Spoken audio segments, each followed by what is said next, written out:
ಎರಡು ಮಕ್ತಾನ ಅವನು ಎರಡು ನಾಲ್ಗೆ ಶಾಂತವಾಗಿ ಹೋರಾಟ ಮಾಡ್ತಾ ಇದ್ವಿ ಸರ್.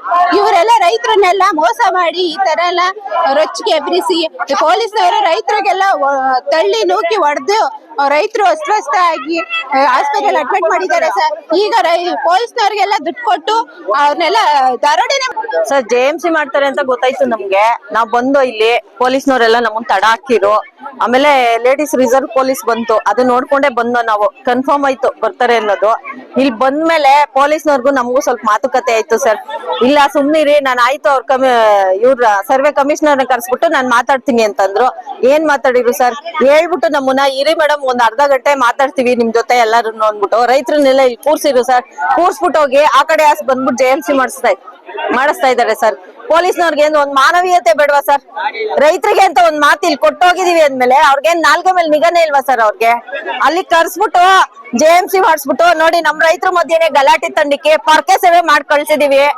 ಇದು ಇವ್ರಿಗೆ ಸರ್ವೆ ಮಾಡೋರ್ಗೆ ಅಷ್ಟೇ ಸರ್, ಇನ್ನೇನ್ ಹೇಳೋಣ ಅವ್ರಿಗೆ. ನಾವ್ ಜಗ್ಗದು ಕುಗ್ಗದು ಏನಿಲ್ಲ ಸರ್.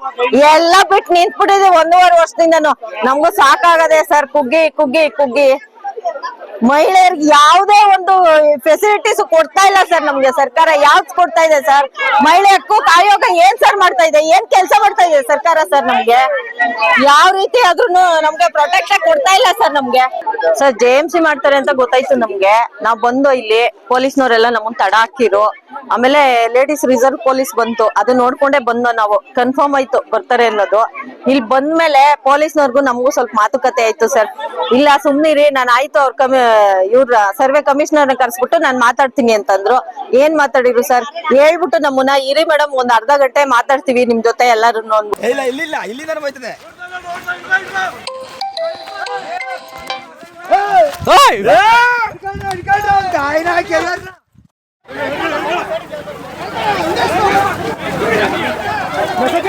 ಇನ್ನೊಂದ್ಸಲ ಬಂದ್ಗಿಂದಿರಿ.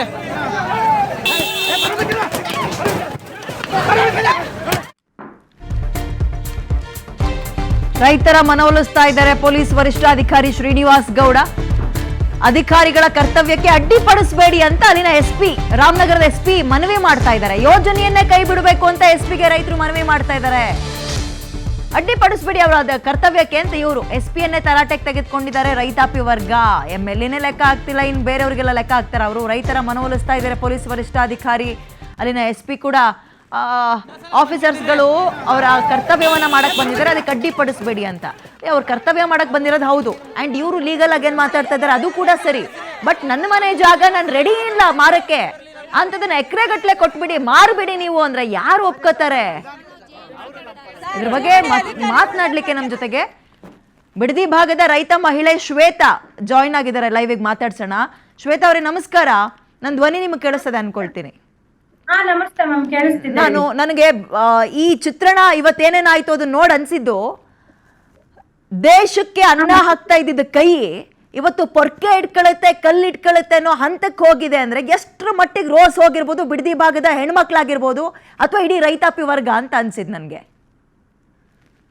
ಮ್ಯಾಮ್, 485 ಅದು ರೋಷ ಹೆಂಗಾಗ್ಬಿಟ್ಟೈತೆ ಅಂತ ಉದ್ವಿಗ್ನ ಪರಿಸ್ಥಿತಿಗೆ ಬಂದು ಸಮುದ್ರ ಉಕ್ಕುತ್ತೆ ನೋಡಿದ್ರ ಆ ತರ ಆಗ್ಬಿಟ್ಟಿದೆ. ಸಾಕಾಗ್ಬಿಟ್ಟಿದೆ ಮ್ಯಾಮ್. ಬೀದಿಲ್ ಕೂತು ಕೇಳಿ ನ್ಯಾಯ ಸಾಕಾಗ್ಬಿಟ್ಟು ಇವ್ರು ಸರ್ವೆ ಮಾಡಕ್ ಬಂದ್ರೆ ಯಾರ್ ತಾನೇ ಸುಮ್ನಿರ್ತಾರೆ ಮ್ಯಾಮ್? ಪರ್ಕೆನೂ ಕೈಗ್ ಬರುತ್ತೆ, ಎಲ್ಲ ಬೇರೆದೆಲ್ಲ ಕೈಗ್ ಬಂದೇ ಬರ್ಬೇಕು. ಯಾಕಂದ್ರೆ ನಮ್ ಜೀವನ, ನಮ್ ಅಸ್ತಿತ್ವದ ಪ್ರಶ್ನೆ. ನಮ್ ಜೀವನ ಹೋಗ್ತಿದೆ, ನಾವು ಉಳಿತಿಲ್ಲ ಅಂದಾಗ ನಾವ್ ಏನಾದ್ರೂ ಮಾಡ್ಲೇಬೇಕಲ್ವಾ ನಮ್ ಬದುಕಕ್ಕೆ? ಅದಕ್ಕೆ ಈ ದಾರಿ ಹಿಡ್ದಿದ್ದಾರೆ ಮ್ಯಾಮ್ ರೈತರುಗಳು. ಇಷ್ಟೆಲ್ಲ ಆಗ್ತಾ ಇದ್ರು ನಿಮ್ಮ ಭಾಗದ MLA ಎಲ್ಲಿ ಹೋದ್ರು? ಇದು $1 ಮಿಲಿಯನ್ ಪ್ರಶ್ನೆ ಆಗಿದೆ. ಬೆಂಗಳೂರಿನಲ್ಲಿ ಓಡಾಡ್ತಾ ಇರೋರ್ಗೆ ಬಿಡದಿ ಭಾಗಕ್ಕೆ ಬರಕ್ ಏನ್ ಸಮಸ್ಯೆ? ರೋಡ್ ಮ್ಯಾಪ್ ಗೊತ್ತಾಗ್ತಾ ಇಲ್ವಾ? ಮರ್ತೋಗಿದ್ಯಾ? ಎಲ್ಲ ಗೊತ್ತಿದೆ ಮ್ಯಾಮ್. ಯಾಕೆ ಭೂಮಿ ಕೊಡ್ತಾರ ಅವ್ರ ಕಡೆ ಅವ್ರಿಗೆಲ್ಲ ಚೆನ್ನಾಗ್ ಗೊತ್ತಿದೆ. ಭೂಮಿ ಕೊಡಲ್ಲ ಅನ್ನೋರು ಅವ್ರು ಏನಂದ್ರೆ ಮೊದ್ಲೇ ಹೇಳ್ಬಿಟ್ಟವ್ರೆ ಫಲವತ್ತಾಗಿಲ್ಲ, 80% ನಾವು ಒಪ್ಕೊಂಡಿದೀವಿ ಅಂತ ಎಲ್ಲ ಸುಳ್ಳು ಹೇಳ್ಬಿಟ್ಟು ಅವ್ರು ಇದನ್ನ ಅನ್ಯಾಯ ಮಾಡ್ತಿದ್ದಾರೆ. ನಾನ್ ಹೇಳ್ತಾ ಇರೋದಷ್ಟೇ, 80-20 ಅನ್ನೋದ್ಕಿಂತ ಬನ್ನಿ ಅಲ್ಲಿ ರೈತರನ್ನ ನೋಡಿ, ರೈತರನ್ನ ಕೇಳಿ, ಪ್ರತಿಯೊಂದ್ ಹಳ್ಳಿಗೆ ಹೋಗಿ ಅಲ್ಲೆಲ್ಲ ಜನ ಒಪ್ಕೊಂಡ್ಮೇಲೆ ಯಾರು ವಿರೋಧ ಮಾಡಕ್ ಸಾಧ್ಯ ಮ್ಯಾಮ್? ಅದಕ್ಕೆ ವಿರೋಧ ಸುಮ್ನೆ ಮಾಡ್ತಿದಾರ.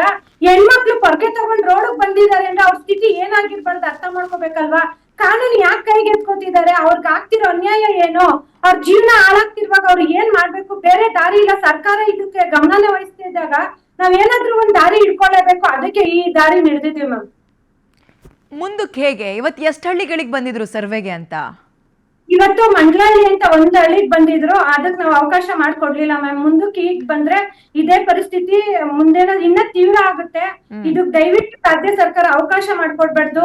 ರೈತರ ಅಳಿವಿನ ಪ್ರಶ್ನೆ, ಅವ್ರ ಅಳಿವಿಗೆ ನೀವು ಇದು ಏನೋ ಅವ್ರ ಬೇಲಿ ಅವ್ರದ್ದು ಸಮಾಧಿ ಮೇಲೆ ರಾಜ್ಯ ನೀವು ದಯವಿಟ್ಟು ಕಟ್ಬೇಡಿ.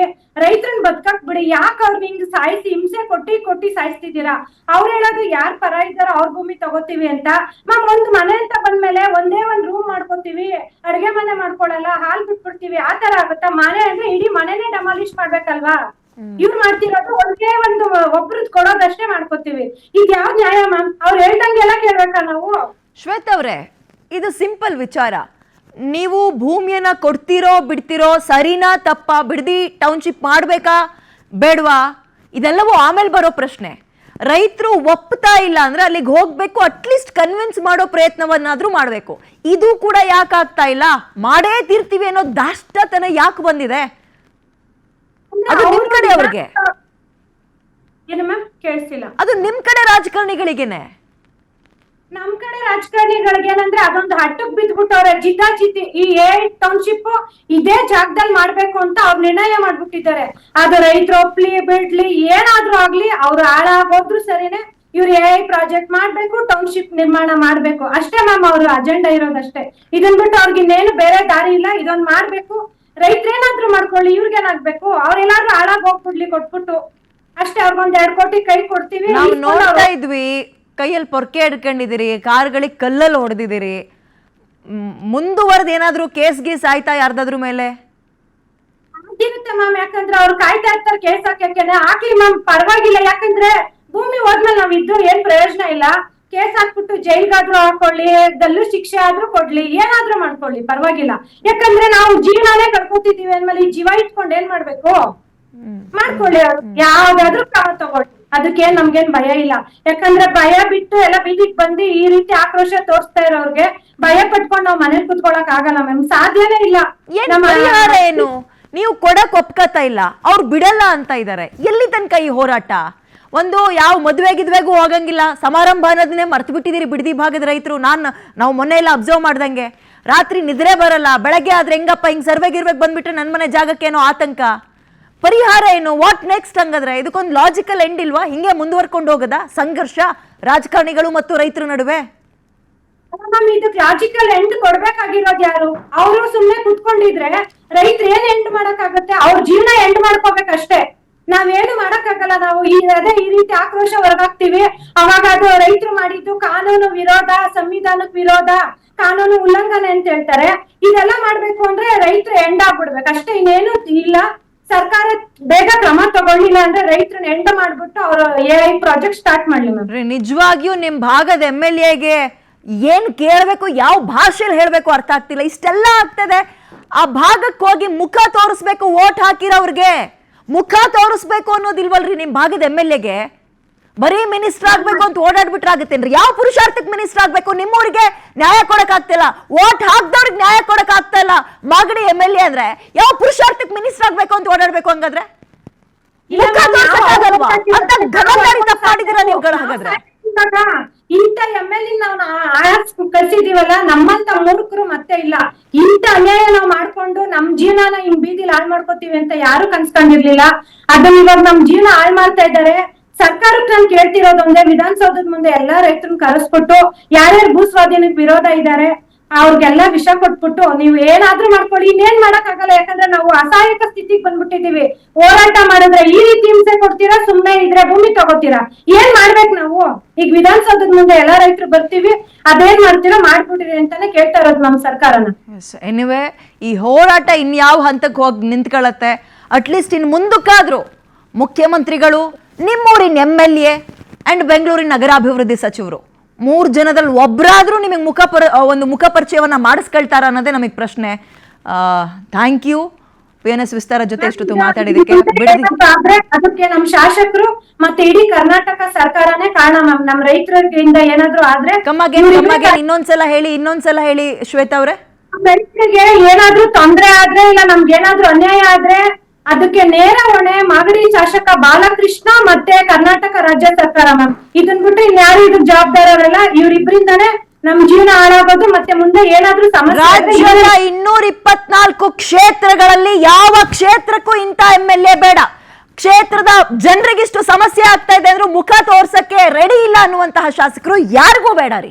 ಬಿಡದಿ ಭಾಗದ ರೈತರು ಅದ್ ಏನ್ ಕರ್ಮ ಮಾಡಿದಾರೋ ಗೊತ್ತಿಲ್ಲ, ಅಟ್ಲೀಸ್ಟ್ ಹೋಗಿ ಮುಖ ತೋರಿಸಿ ಮಾತಾಡ್ಬೇಕು, ಸಮಸ್ಯೆ ಏನು ಕೇಳೋಣ ಅನ್ನುವ ಒಂದು ಮನಸ್ಥಿತಿನೂ ಬೆಳೆಸ್ಕೊಳ್ತಾ ಇಲ್ಲ. ಇಷ್ಟೆಲ್ಲ ಆದ್ರೂ ಅಂದ್ರೆ ಆಶ್ಚರ್ಯ ಅನ್ಸುತ್ತೆ. Anyway, thank you so much. Thank you ಇಷ್ಟೊತ್ತು ವಿಸ್ತಾರ ಜೊತೆ ಮಾತಾಡಿದಕ್ಕೆ.